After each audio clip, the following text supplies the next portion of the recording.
Ladies and gentlemen, this is the global dialogue on food system resilience, the first out of 5 conversations. And it's a particular pleasure to welcome you on behalf of the Food and Climate Systems Transformation Alliances at J-WAFS, Massachusetts Institute of Technology, the University of Natural Resources and Life Sciences in Vienna, and C4ICRAF in Nairobi. My name is Michael Hauser. I'm with C4ICRAF at BOKU University, and I'm here with Greg Sixt from J-WAFS MIT, and with a fabulous panel that Greg will introduce to you in a second. Today we ask the question: can food systems wreck? And we ask these questions because these days we hardly deal with isolated shocks anymore, be it climate, be it conflict, but we're dealing with compounding risk scenarios, and the question is whether these scenarios make cracks more pronounced, whether we're dealing with more and different cracks in the food system these days, and whether we're doing sufficiently much about it. So, Greg, we have a great panel, and I look forward to your introduction and the conversation. Great, thanks, Michael. Thank you, everyone, for joining. On behalf of the Food and Climate Systems Transformation Alliance, the FACT Alliance, I'm pleased to welcome you to this first dialogue in our Global Dialogue series. Also pleased to introduce our panelists today, our esteemed panelists. We have Ziska from Columbia University, Jaron Porciello from University of Notre Dame, Elizabeth Kimani-Murage from the African Population and Health Research Center, and Rami Zurayk from the American University of Beirut. I'm also pleased to introduce our MIT research assistant, Immaculate Adele, who will be helping us today and be fielding some of the Q&As during the period. And I also want to just highlight that food systems discussions can be challenging. So I want to clarify that the views that you're going to hear today are those of the speakers and not the institutions that they work at or that they represent. So the representative of the individuals themselves. So without further ado, I'd like to start our discussion on food systems cracks with a question to Rami. Rami, you live in Lebanon, a country facing significant food insecurity challenges in a region that is facing its worst humanitarian crisis in recent history. Lebanon could be pulled into that crisis any day, further compounding an already challenging food security situation. Can you tell us about the cracks unfolding in the food system and what challenges have become more visible in the region as the current crisis has unfolded? Hello, Greg. Hello, Michael. Hello, everyone. Very pleased to be on this panel, and hello to all the participants. Thank you, Greg, for the introduction. You've made my work easier by mentioning polycrisis or compound crisis. I think both you and Michael have done that. And let me just start by saying that my focus is, just by the nature of my geopolitical position, on food systems in conflicts and crises. And because we're immersed in this, and as you said, there is always a potential of sliding deeper, although I don't know how much deeper than 70% food insecurity in a country as small as Lebanon can be, or more than 100% food insecurity currently in Gaza, for example, or 80% food insecurity with millions of people suffering from hunger in Yemen today. If one is to evaluate and assess food systems, one needs to start doing that based on their outcomes. And by any measure, both the humanitarian food, food system, and I can talk about this later, and the dominant food system, which is based on trade and exchange and market occupying the role of the state in most of the cases. Both of these have failed miserably in providing a modicum of security in terms of food. And I'm not only here referring to hunger, I am referring to the outcome of food security and nutrition. That also is a subject that one needs to address. Thank you, Rami. That was a we asked you to keep your responses to about a minute, so it's always tough. And I think you fielded the question adequately as a starting point, and we really look forward to kind of following on those points as we proceed. I'm going to do some kind of intro questions for the panelists, and then we'll kind of dig deeper as we move forward. So Liz, I want to ask you a question now, kind of highlighting urban areas. I know that's your area of expertise. Can you point to the food systems cracks you might encounter in urban areas in particular?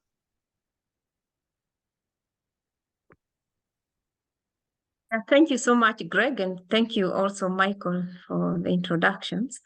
And so the problem of food systems in urban areas is complex, and mainly because people in urban areas depend so much on purchased food, and so they don't produce their own food. And so shocks from other areas, it may be even from very far away from, say, North America or in Europe, they affect people in urban areas very drastically because of they depend so much on purchased food, and a lot of food, for example, in Africa, a lot of food is imported. So any shocks out there would affect food systems in urban areas in Africa. So in many, and maybe also giving examples of Africa, a lot of African countries, we have a lot of urban poverty, and there is a lot of inequality. So when there are shocks and those spike prices, food prices, many people get very vulnerable. So they get very vulnerable because of the prices, and they are not able to afford food. And they also even shift to cheaper food that is not healthy. So those are some of the issues that we have in urban areas.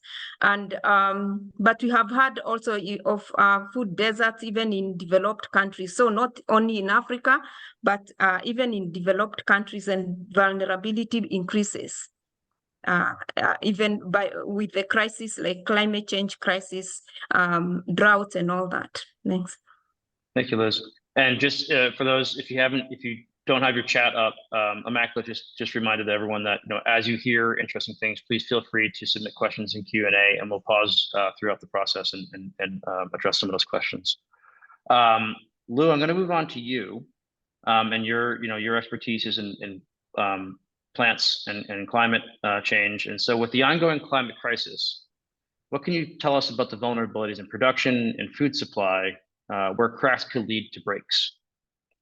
I think when you start looking at the food security, it's not just a question of production. It's a question, as Rami was saying, of nutrition, of quality, but also of food safety, and finally of distribution.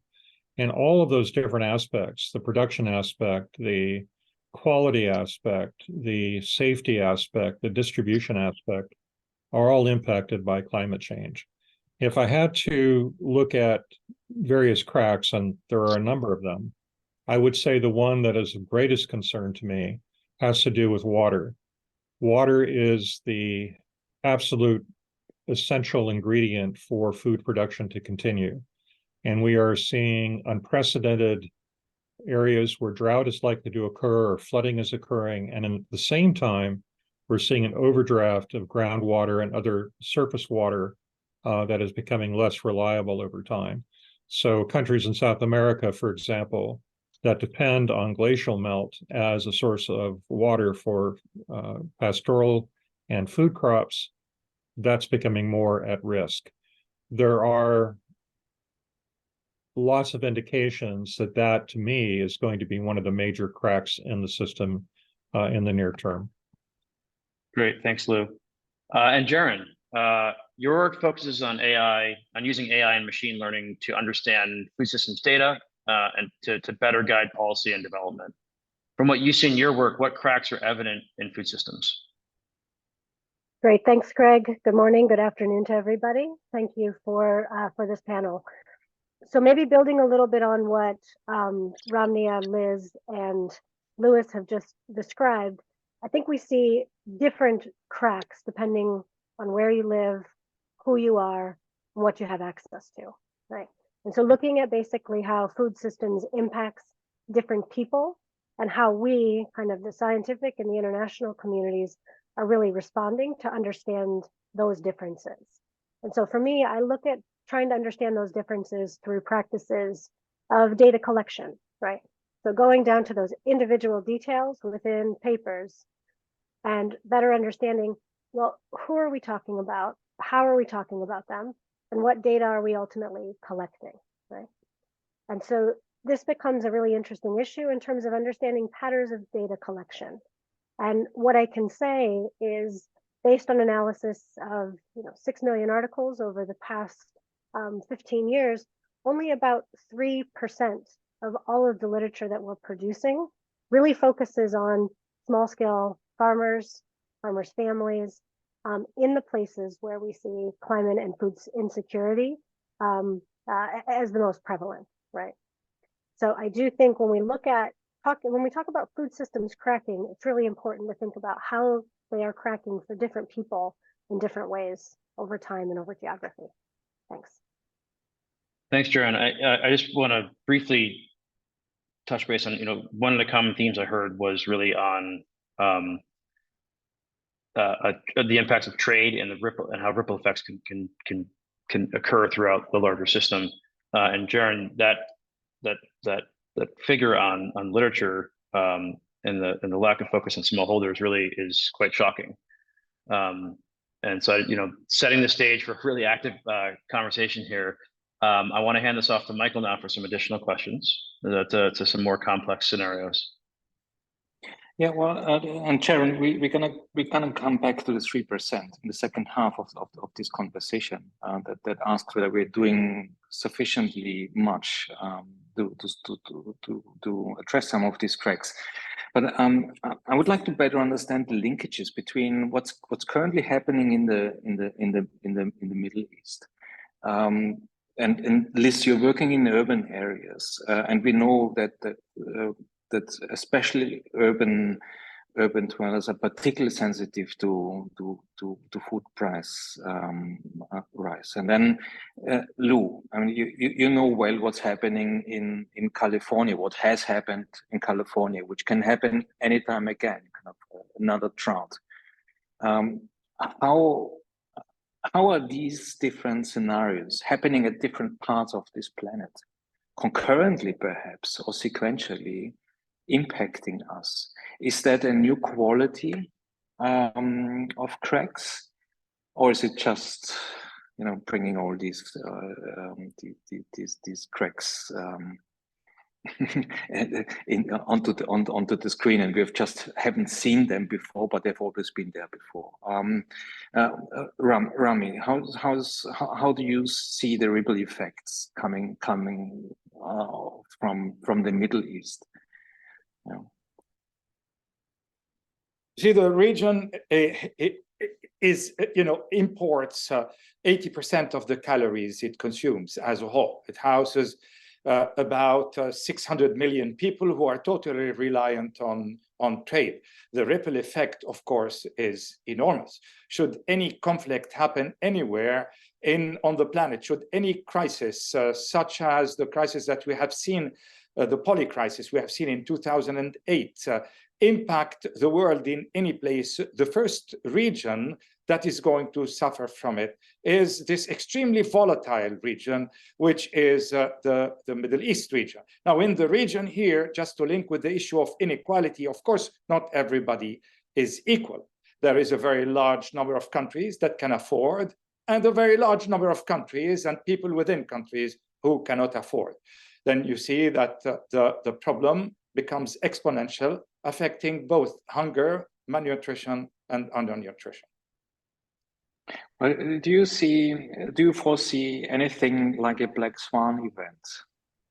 Well, Taleb worked on black swans and defined it as something that most of the pundits would not be able to expect. But we've been expecting this for a very long time. So I would call it a white swan staring us in the eye for a very long time without us being able to do anything or willing to do anything meaningful about it.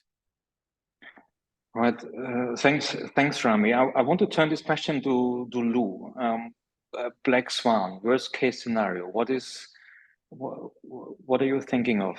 in your space? Yeah. I'm looking at it from the perspective of grains, and in particular, when you start looking at wheat, rice, and corn, that's 50% of the global calories come from those three grains.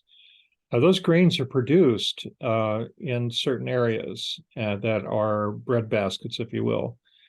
If a black swan event occurred where you had two or more of those locations experiencing extreme temperatures, extreme drought, then that is something that could very well affect food security around the world. We sort of touched upon it in 2007, 2008. And we're getting close to it again. I think, if I'm not mistaken, India's banned some of the exports from their rice crop as well. It's when you talk about the cracks in the system, they're the cracks, the vulnerabilities that have always been there. But I think that they're intensifying. And I think the risk of having these kinds of events is and isn't at the same time predictable. And it's the question now of being prepared. And unfortunately, the human condition often is we don't do anything until the event has already occurred, and then we find ourselves trying to lock the barn door. So that's my concern with respect to those climate change and crack events. Yeah, Lou, and just a one ahead, comment, Greg. just so people are aware. This year, India banned export of all non-basmati rice, including broken rice. And it is a major exporter to many countries in parts of Africa. So and countries, some of those countries are very highly dependent on trade or on imports. So just to get some context for Lou's comment on that. Right. Let me just quickly add that when you talk about a polycrisis, I think of it in terms of the three C's. Basically, you have conflict, which can cause the price and the availability to be affected. You can have COVID, or the effect of some sort of pandemic. And then, of course, you have climate and what the effects of climate are in that regard. So those are the three C's. Perhaps we can add cracks to make it the fourth C, but for now, that's what we have. Right, and thanks, Lou. Liz, you've gone through COVID in Kenya. Kenya has gone through COVID as Africa did. The poly crisis that could be knocking. How would that unfold in the area that you oversee? You're working in urban areas, but you also work in the drylands in and across Africa. What's the worst case scenario we're talking about here? How big can the cracks become?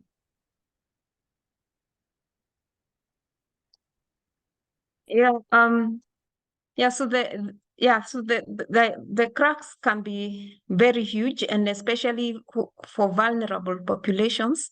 So like in drylands, in the last, we have, like in Kenya, we have failed rain seasons, like about 3 to 4 rain seasons have failed.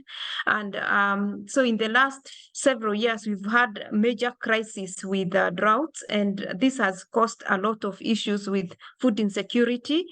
So while we have food insecurity in Kenya being at almost 70% of the population in Kenya is food insecure, and this is because of these failed rains. So we keep having a lot of issues with food insecurity and hunger. So in these drylands, many of the households are not able to afford not just calories, but they are not really they are not able to afford calories, but also they are not even able to afford any healthy diets, because they are not able to afford like vegetables, because that's almost unheard of. So for example, some research we've done in one of the dry areas, we found like that over 95% of young children are not able to eat diverse diet. So only like 2% are able to eat diverse diet. And so that has a great impact on the nutritional status of the children. So really climate change, if we don't do any mitigation or adaptation, that can really living in dry lands, and dry lands occupy a major part of countries in Africa. So, yeah. Liz, can I ask? I mean, we all remember 2007, 2008, the food price crisis. And we all remember that people eventually marched to the streets. Is there any? I know this is very anecdotal, a data-less question. I'm gonna ask this question to Jaron as well, who's overseeing the data here. But do you see any signals of these kind of cracks? Is there a growing dissatisfaction in parts of the society? How do people respond to food price fluctuations these days?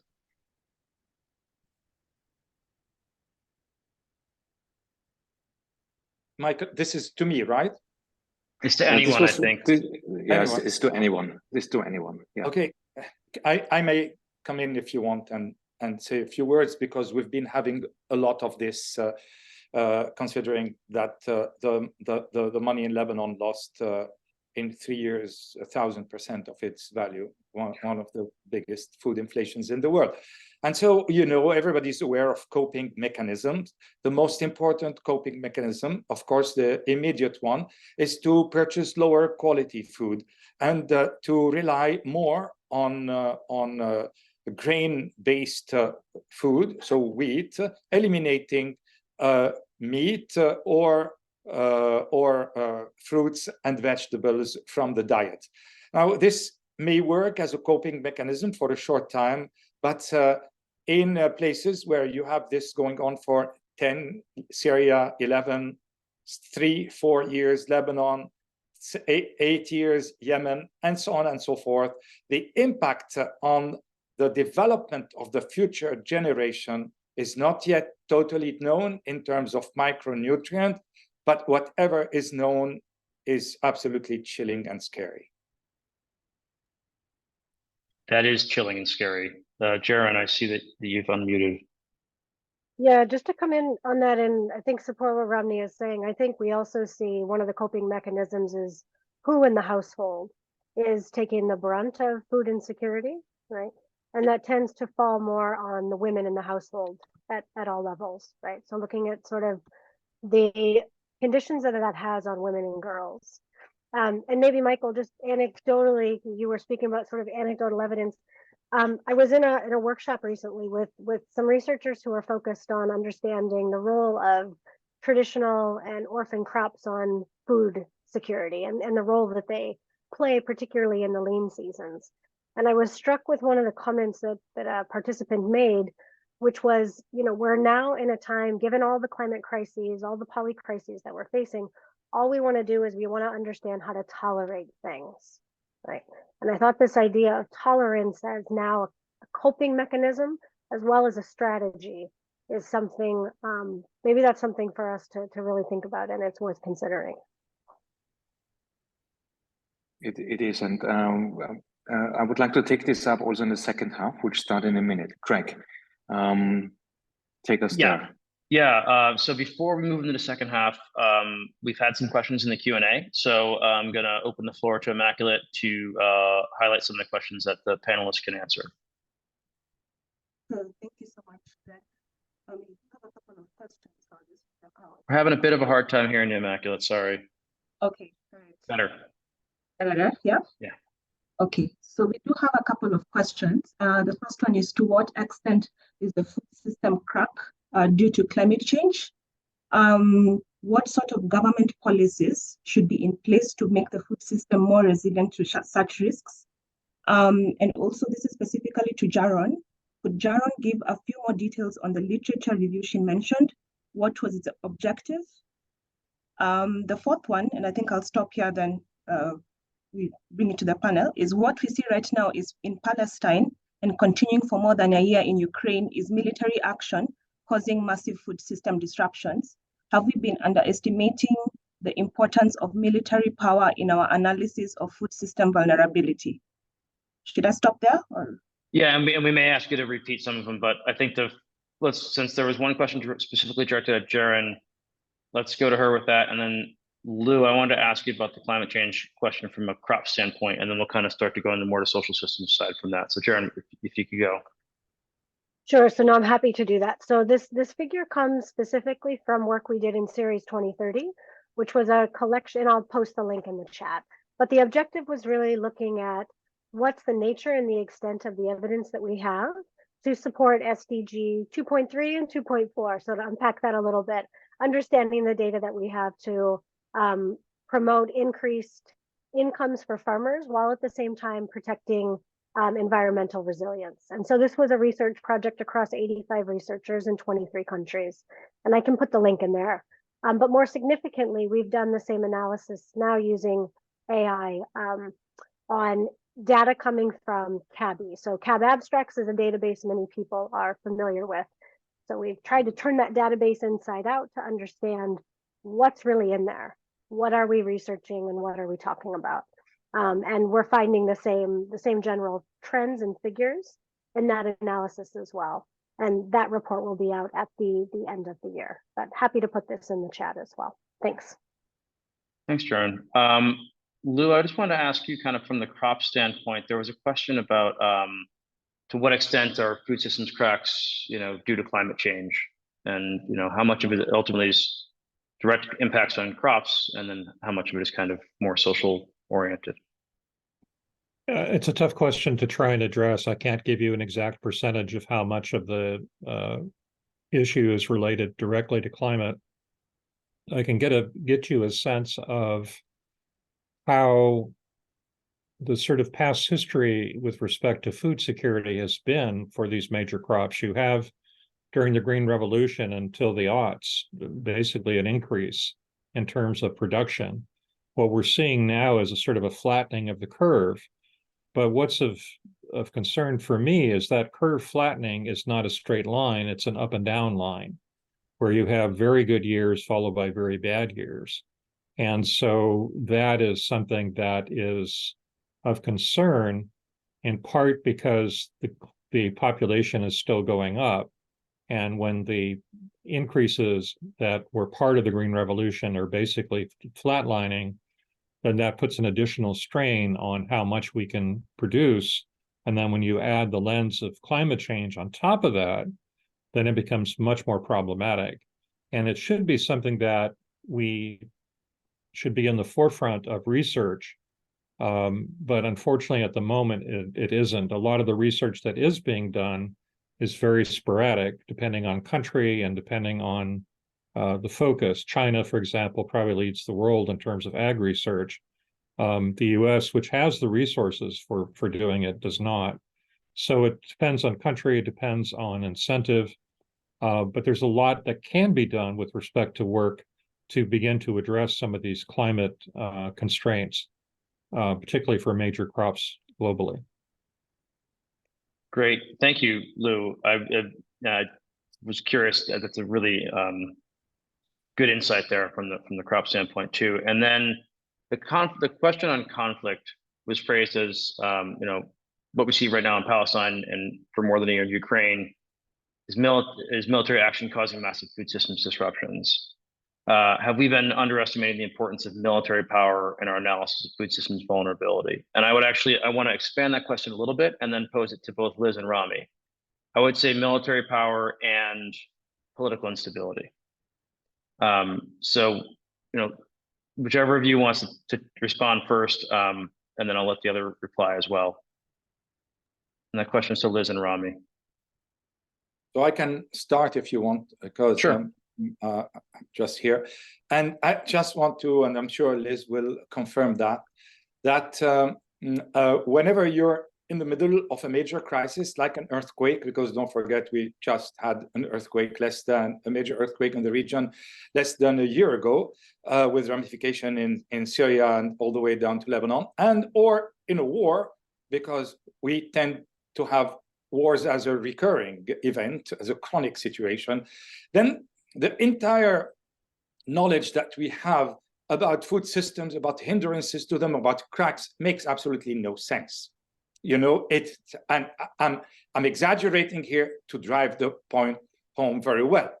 And it makes no sense because the reins of this machine, this system, is not anymore within the hands of either government or civilians. It is with the hands of powers that be, especially in the case of conflict. Food and food systems are at the same time used as a weapon in war, but also victims of war. This is how we need to start looking at them. And I don't think that anyone in our regions underestimates the impact of arms or armies or weaponry in that. To you, Liz. So maybe I can talk about vulnerability. So when we have such crises like the crisis in Ukraine, and as I mentioned, a lot of many countries, and if I say, for example, in Africa, depends so much on imported food. That the impact of crisis is heavily felt, and it's the issue of vulnerability. The vulnerability is exacerbated. For example, in urban poor settings where people like increasingly many people like in Africa live, or in sub-Saharan Africa live. A lot people depend, about a half of their income is used on food, and when we have crisis and the prices skyrocket, that the proportion of the money that is spent on food increases. So really people would just be working for food, and then they have so many other needs that are not met. So that is the impact of this crisis that keep skyrocketing the prices, the food prices. Yeah, so vulnerability just increases, and inequality actually just increases. Good. Thank you all for those thoughtful responses. I kind of have a transition question, and hoping you can all just kind of respond in about 30 seconds or less. But from your standpoint, from each of your standpoints, from each of your areas of expertise, what do you see as the signals that indicate potential food systems cracks? If you were to, what kind of, when you look at these challenges, what sets off alarm bells for you, and you can see, challenges on the horizon? We'll start with Jaron on that. Thanks, Greg. So I think maybe there's two. Sorry to take your question from one to two. I think I am looking right now to my climate friends, my climate scientists, to really help us understand what's happening, and looking at all the various indicators and all the benchmarks that we keep setting for ourselves, and how we keep failing and how we keep falling short of those. So that, to me, and to go back to our conversation about ripple effects, that's a major one. The second is certainly the discussion about conflicts that we're having. How is it that governments can continue to think and prioritize for long range plans, long-term plans, in the face of so much climate lack of stability and opportunities to really make good on those political commitments that I think are genuine and intentional, but are obviously disrupted because of the ways in which the world is. Thank you. Lou, I'm going to hand this to you for, what are the signals of food systems cracks to you?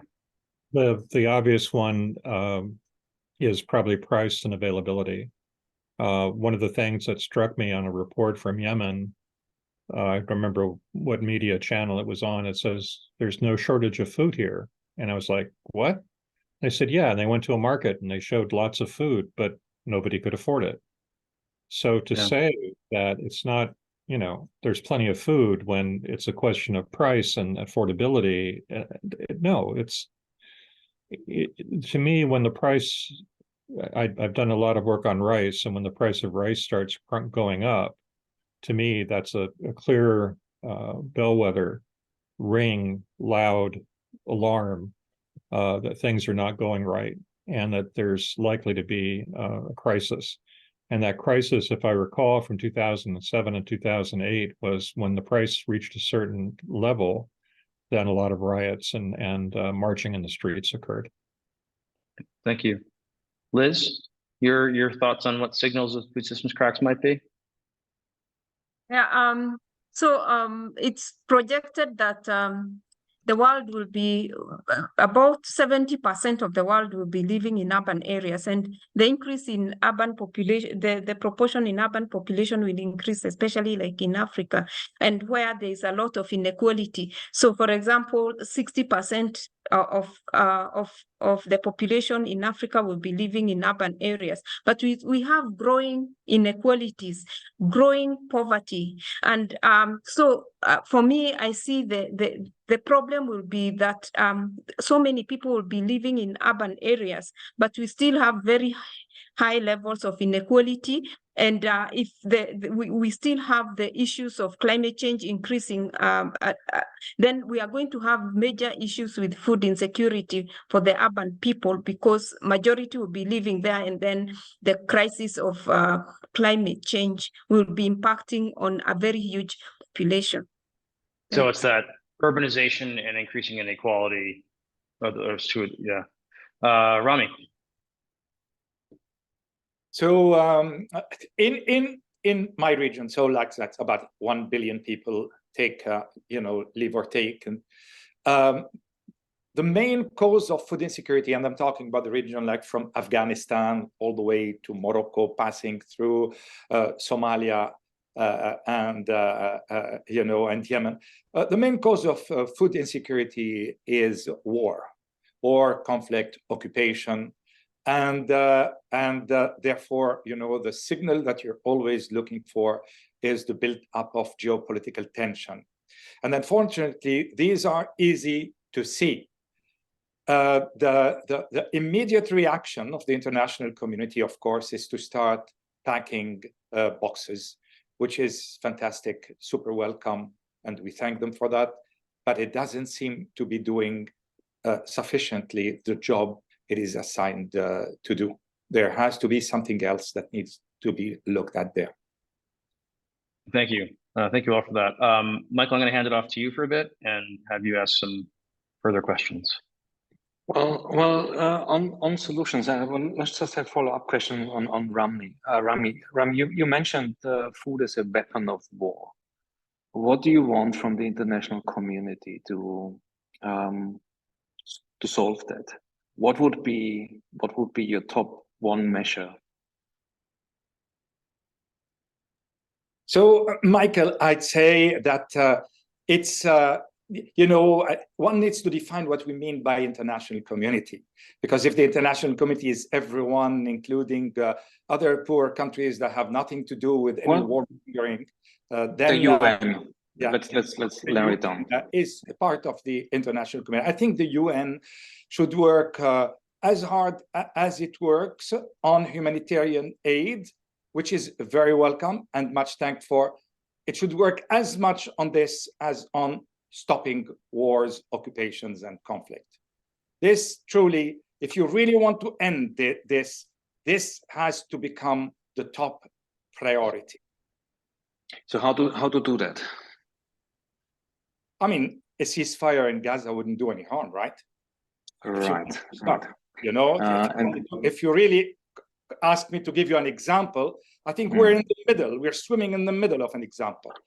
So whatever the reasons are, and I'm not here to discuss them, and I do not wish to, but there is something going on that, results in a complete breakdown of a food system.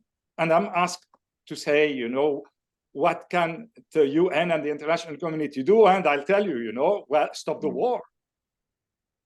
Right. I wholeheartedly agree. This aspect is part of the polycrisis we're discussing here, and I would like to better understand what are the next steps, what are the measures to prepare for this polycrisis that apparently we're in the middle of it, even though we don't see all the cracks. Jaron, you're probably one of those who know the literature best. You've been with Ceres 2030. You work with UN mechanisms. What is the ultimate next step in terms of anticipatory action that we need to take to prepare for polycrisis, preparing for the unknown eventually? That's not a small question, Michael. So, no, and actually people are providing some really interesting fodder for discussion in the chat as well. So I'm appreciating that. However, so since you did ask me this question, I think again we need to look at it in terms of what are the causes of the polycrisis in the first place, right? Are we talking about conflict? Because humanitarian aid is one set of measures and responses, right? And that's designed for a particular point in time, for particular reasons, and does a particular thing, right? If we're looking at longer term solutions, and I think maybe this is where Lewis was going when we're talking a lot about water scarcity and what do we do to mitigate things in the future, or as Liz was talking about some of the challenges with regard to increasing urban populations. I think again, we have to go back to looking at what's the localization of the problem, what are those factors, and then how do we get to a solution for those. I think it helps to look broadly at a food system, but then to take solutions in a more isolated sense. And it's not to ignore all of the compound factors, right? That's one of the themes here. It's not meant to ignore compound factors, but it is meant to understand what are the solutions that we can actually articulate and actionalize in a particular setting. And I think we sometimes in these big international discussions, it's easy to gloss over that, right?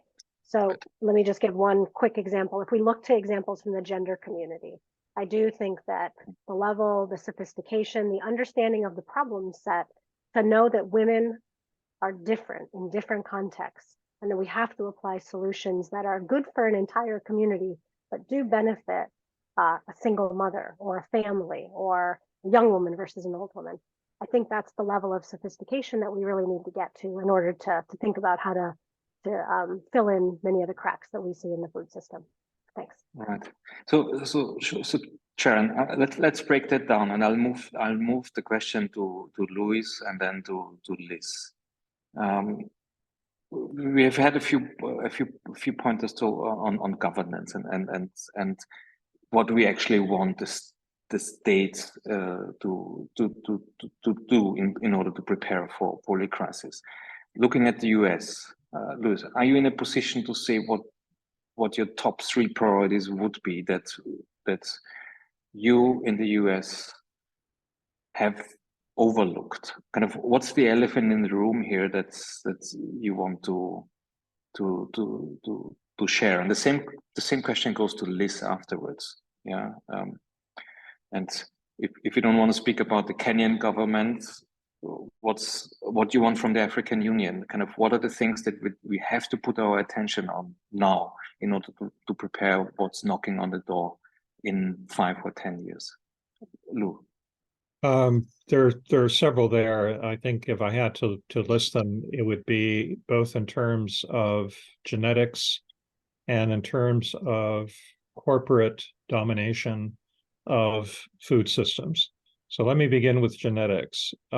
We suffer from what we would call the McDonaldization of how food is distributed. All of you probably have a McDonald's within a few miles of where you reside. So what happens is that if you go to McDonald's and I order French fries, I'm going to get the same fries at the same McDonald's. It's consistent. But in order to achieve that, McDonald's has to rely on a very narrow set of potato genetics. That narrow set of genetics is not what you want when the climate is changing. What you want is a greater degree of genetic diversity in order to adapt to the climate that is changing and to look at different potato lines that will do well under those conditions. That's just one example. Every major commodity that's sold in the US, that's sold in Europe, that's sold in Australia is limited on purpose for strong economic reasons that its genetics are tiny. That's the exact opposite of what you want to do in terms of climate change. The other thing has to do with corporatization. If I'm in Ghana or I'm in Ivory Coast and I'm growing chocolate, I don't get anything. What all of that chocolate goes to a very narrow part of the hourglass where only a few companies can control how much of that, how much gets paid and how much of it gets distributed. So that has to be something that will change in terms of broadening the scale, allowing more of that to happen, allowing a economic transition both for the people to grow the food and for the people that consume it, so that there's an equality, there's a fairness that's part of that. But I think from a genetics point of view, it's broadening that set of genetics. That has to be one of the most major important issues going forward to begin to solve the crisis. Thanks, Lou. Two very clear point. Liz, what's your perspective on the big levers, on the big moves that you want state actors or the African Union to put on their agenda? And then we move back to Greg. Yeah, thanks. As I mentioned about the issue of inequality as a major issue in the food system, and there are other. So we still have a lot of undernutrition happening, but on top of that, we also have unsafe food, energy dense food, like Lou was talking about, and what was talking about like Nando's and all that, but we have unsafe food, energy dense, but we also have the issue of pesticides in our food system, and the issue is unsafe use of pesticides. So for example, when you talk about urban areas, people are purchasing food, but the food they are purchasing is highly has agricultural chemicals residues. And some work, for example, in Kenya that has been done indicates that some of those chemicals, agrochemicals that are being used, pesticides that are being used are unsafe and have been banned in other countries like in Europe. So what we need to do is regulation of our food system in a way to protect people. For example, we need some level of regulation to ensure that some of that ultra processed food is not is regulated in our markets, but also the issue of use of unsafe pesticides and how or just generally use of pesticides is regulated to ensure people are eating healthy food. But then we also need to empower communities. We need to take a human rights based approach to food systems to ensure that everyone has access to food and they have access to safe food. So to ensure that the vulnerable are taken care of. So those are some of the things that we need to ensure that there are regulations but also human rights based approach to food systems. Thanks.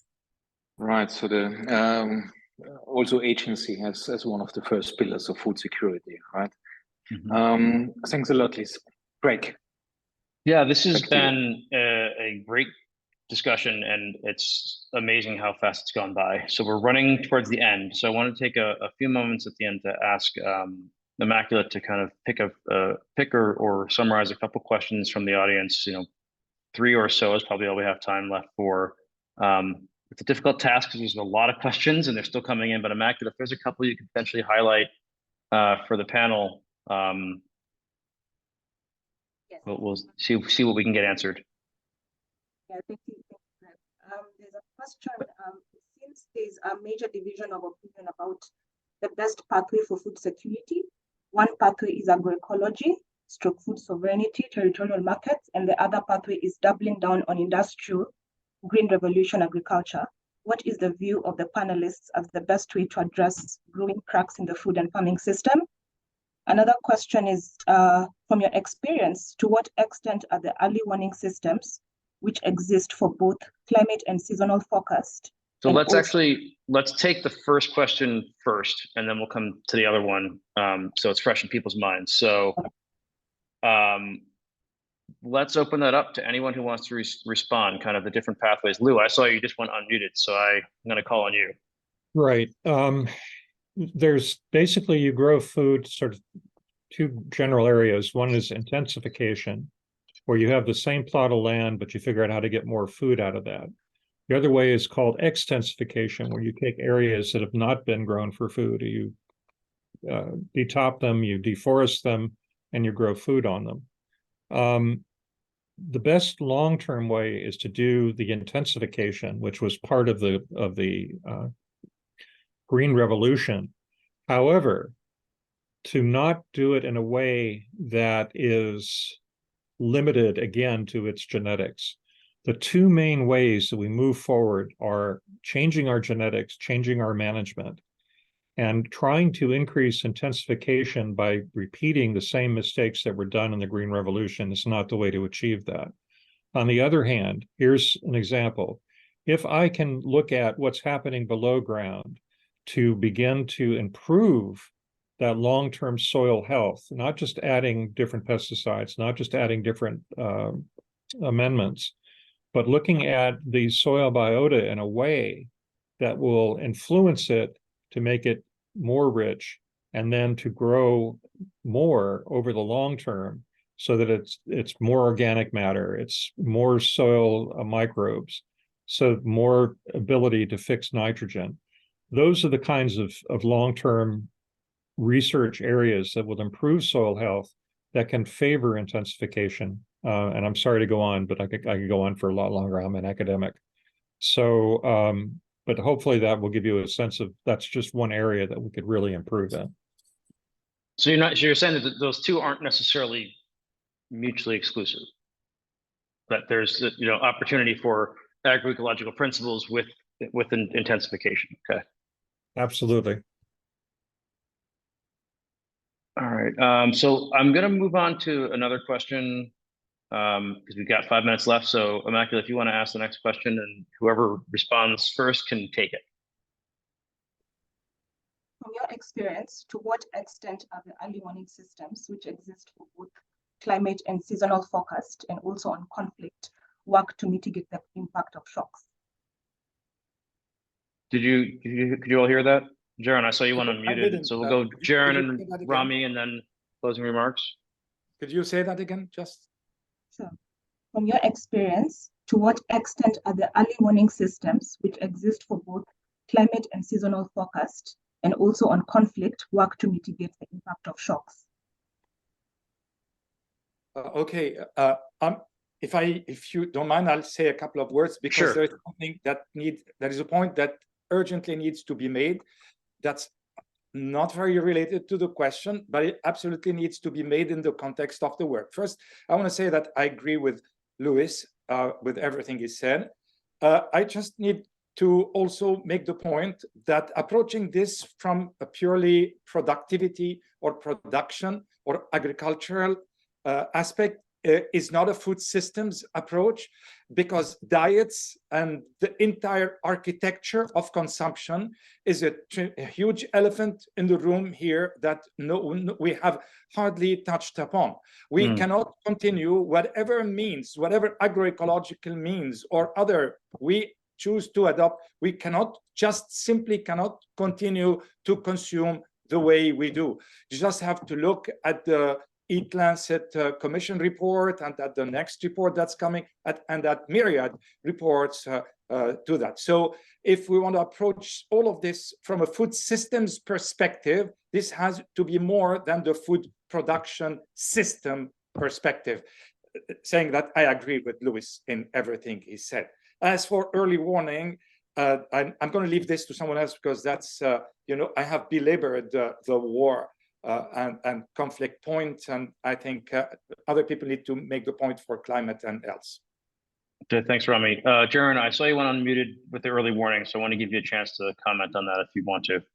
Sure, and maybe Ramnia, though, I might pass the mic back right to you, because I do think with early warning systems, it needs to be part of a system, right? So an early warning system that is just a warning, that is just giving information, but has no political will behind it or no political action behind it, is nothing, right? And so we really need to think about what's the adaptation of the entire system, and why do we provide early warning systems, and what's the benefit of that, and what are we going to do as a result of it? So Ramnia, maybe I just pass the mic right back to you. Thanks. And we'll actually use this moment is we're at the end, but I want to give everyone a minute or two to say some closing remarks. So Rami, just passing the mic back to you. You can do your closing remarks, and then we'll kind of go down the group. Yes, indeed. Thank you very much, Jaron. I absolutely do agree with you. And the problem is when it comes to geopolitics and war, we have an excellent early warning system that's used by the military and by the intelligence community everywhere, except that we do absolutely nothing about it. Or I don't think we're even privy to the results about it. So I would say, you know, either stop wars or allow us to just live and survive within them. Of course, stop wars as a first step towards addressing the issue of food insecurity in the world would be a really, you know, a major change in the way we do things. Thank you, Rami. Liz, do you want to give some closing remarks? Yeah, thanks. Maybe I'll just go back to the issue of having a human rights-based approach and human-centered approach, even to climate change mitigation and adaptation. We think about the people in our food system. We first think about the people, so to deal with the issues of vulnerability. So I would still focus on that. Thanks. Thank you, Liz. Lou, closing remarks? Just a quick thank you to everyone here for their insight and for their knowledge and for sharing. I really appreciate that, and I learned a lot. I think my closing remark would be to have more of not just this dialogue, but to come up with different specific actions that we could begin to change from being just an academic who talks about it to being someone who is an action provider as a means to begin to move this forward. I know it's difficult because there's a fine line between objectivity and outrage. But I think at some point we have to put our actions where our dialogue is and to try and move this forward. The cracks are there, they're developing, and it's something that all of humanity will have to face. And if we care about humanity, I think we'd need to try and do something more than just write papers. Although I like having these kinds of conversations, I think that there's an opportunity for progress in terms of what can be done on the ground. Thank you. I wholeheartedly agree. Jaron, and your closing words. So I think we get to take action when we measure what matters, right? And so we have to make decisions about doing things really differently, I think. We do a great job counting plants. We don't always do a great job counting people and counting the differences between people. And for me, and I very much agree with you, Louis, sitting in sort of a quasi, you know, in an academic environment, but also being much more concerned about what's happening in the current geopolitical and food systems context. We really do need to find ways of understanding what we are learning, but moving from rhetoric to action much more efficiently than I think we've been able to do so far. Thank you for the conversation. I want to thank you all for a really engaging and interesting conversation, the first of 5 dialogues, and we are trying to engage beyond the academic community as well. Michael, I want to hand it to you for your final thoughts. Oh, all the final thoughts have been expressed. Thank you so much. It was a rich conversation and a clear call to action. We now know what we do differently in the 4 subsequent calls and dialogues.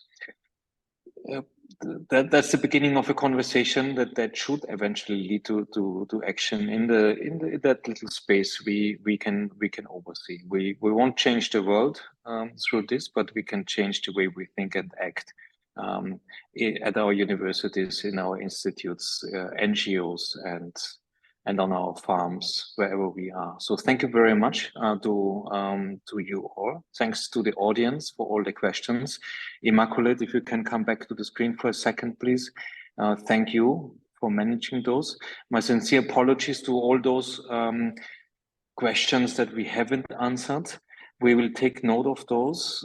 This is certainly not lost. Thanks for typing them in. We will work with them and hope to meet you soon in the next dialogue, end of November. Thank you, everyone. Bye-bye. Bye. Thank you. Bye. Thank you. Bye. Thank you. Goodbye.